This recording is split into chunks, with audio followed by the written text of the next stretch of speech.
President Biden is marking 1 million lives lost in the U.S. during the coronavirus pandemic.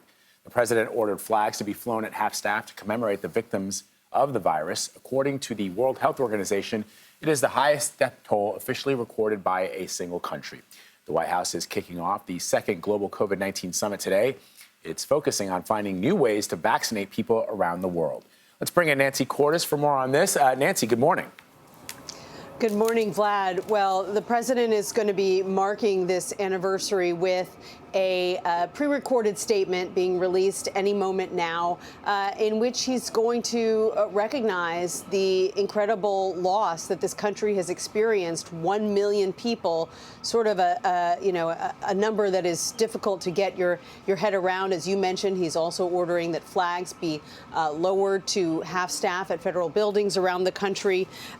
White House officials at the same time are warning that we are staring down the possibility of another major surge, perhaps a wave that could infect 100 million people as this new Omicron variant that's already in this country spreads. So the president has been urging Congress to pass another $10 billion in COVID relief. He says even that may not be enough, so that this country is prepared with lots of vaccines and tests and antiviral treatments come fall, when we could see the numbers start to rise again.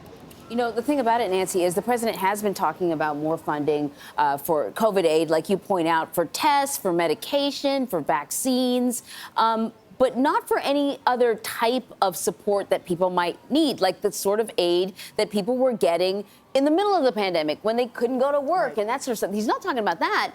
And you can sort of dig into it for us a little bit, because I think we have time. But, you know, in Congress, he's also asking for money for aid for Ukraine. And there's a lot of, you know, back and forth that you can't have it all. Can you talk to us a little bit about what's happening in Congress over this?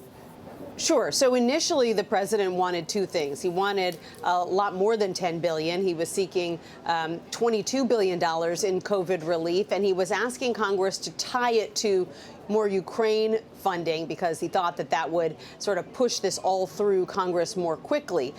He has now had to both cut his ask in half down to $10 billion and decouple those two measures, because Republicans are balking, and they're balking at this COVID relief funding for a couple of reasons. First of all, you've got some Republicans arguing, look, we've already spent more than $1 trillion on COVID relief. This is not an endless spigot. We have to move to another phase of this pandemic.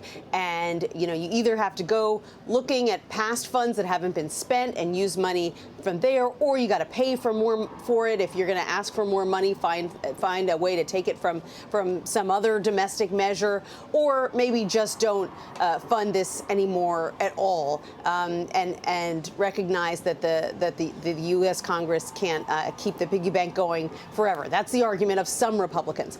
Other Republicans are balking because they say, oh, look, this is an opportunity for us to push through a measure that we care about, which is Title 42. This is the measure that President Trump put into place during the pandemic to say that migrants coming across the U.S.-Mexico border couldn't come into this country seeking asylum because of COVID concerns. The Biden administration wants to allow that to sunset.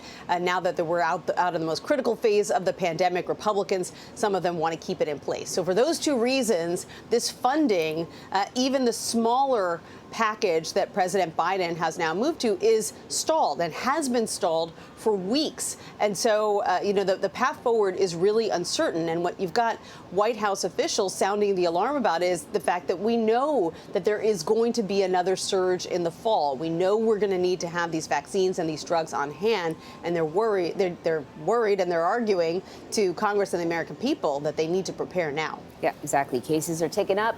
COVID restrictions are dropping, like masks are dropping, and we're going to see an uptick. Nancy, thank you very much. You're welcome.